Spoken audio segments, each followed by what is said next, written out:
بسم اللہ الرحمن الرحیم۔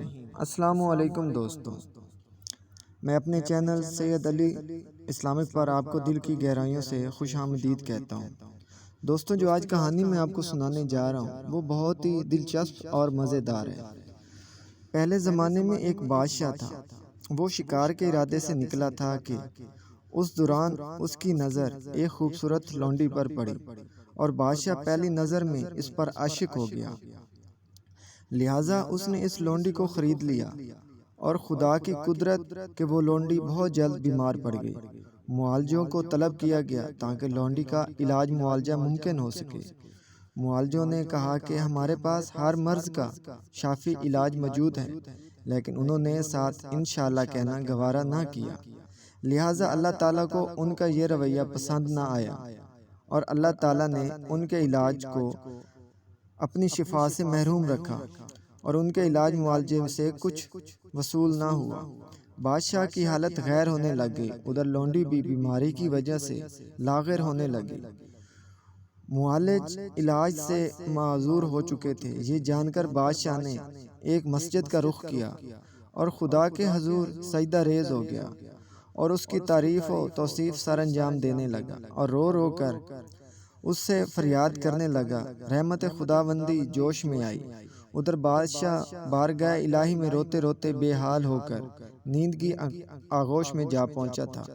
خواب میں اسے یہ نوید سنائی گئی کہ ایک اجنبی شخص آئے گا اور وہ اس لونڈی کا علاج کرے گا اور اس علاج کا بفضل خدا جادو اثر ہوگا۔ بادشاہ اس اجنبی کا منتظر رہا۔ بالآخر متذکرہ اجنبی آن پہنچا۔ بادشاہ نے اس کا بھرپور استقبال کیا۔ بادشاہ نے اس اجنبی مہمان سے ملاقات کی اور عاجزی و انکساری کے ساتھ پیش آیا اور اس سے مدد کی درخواست کی۔ بادشاہ اجنبی کو بیمار لونڈی کے پاس لے گیا۔ اس نے لونڈی کا معائنہ کیا اور یہ انکشاف کیا کہ معالجوں نے اسے جو دوائی دی تھی وہ درست نہیں تھی، کیونکہ وہ جسمانی طور پر درست تھی، صرف دل کی بیماری میں مبتلا تھی۔ لونڈی کے مرض سے آشنائی حاصل کرنے کے بعد اجنبی نے بادشاہ سے کہا کہ میں تنہائی میں لونڈی کے ساتھ کوئی بات چیت کرنا چاہتا ہوں۔ اجنبی نے اس سے دریافت کیا کہ وہ کس شہر سے تعلق رکھتی ہے، اس کے رشتہ داروں کے بارے میں دریافت کیا اور اس سے مختلف سوال کرتا رہا۔ در حقیقت وہ یہ جاننا چاہتا تھا کہ لونڈی کس کے سامنے دل ہار چکی ہے۔ لونڈی کے ساتھ اجنبی کی بات چیت کے دوران اچانک کسی موڑ پر شہر سمرقند کا ذکر آیا۔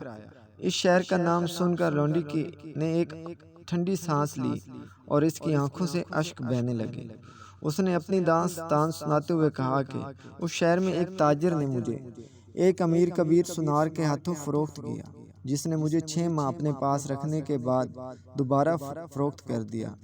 اس متذکرہ پر لونڈی کے چہرے پر زردی چھا گئی۔ اجنبی نے لونڈی سے اس سنار کا نام اور پتہ دریافت کیا اور اسے تسلی دی کہ فکر نہ کر، تیرا مرض میں سمجھ چکا ہوں، اب تیرا مرض انشاءاللہ رفع ہو جائے گا۔ اجنبی نے لونڈی کے مرض بارے میں چند ایک حقائق بادشاہ کو بتائے اور بادشاہ سے کہا کہ اپنے کسی ایلچی کو سمرقند روانہ کیا جائے جو سنار کو انعام و اکرام کا لالچ دے کر دربار میں لائے۔ ایلچی کو سمرقند روانہ کیا گیا۔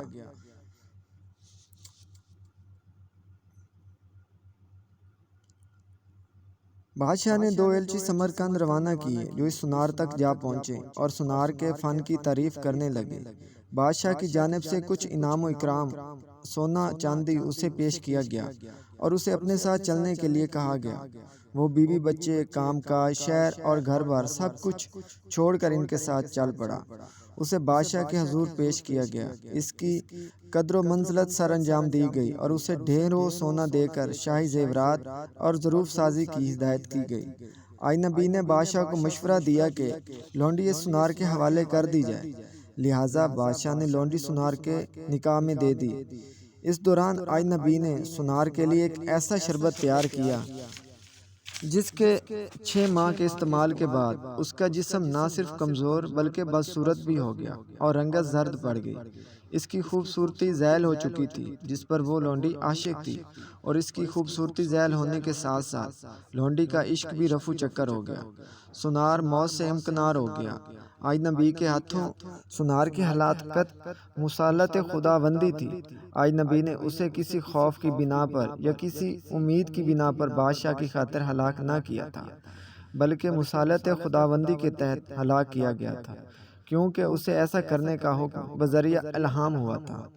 دوستوں، اگر آپ کو میری یہ کہانی اچھی لگی ہو تو میرے چینل کو سبسکرائب کر کے بیل آئیکن لازمی دبا دیں۔ شکریہ۔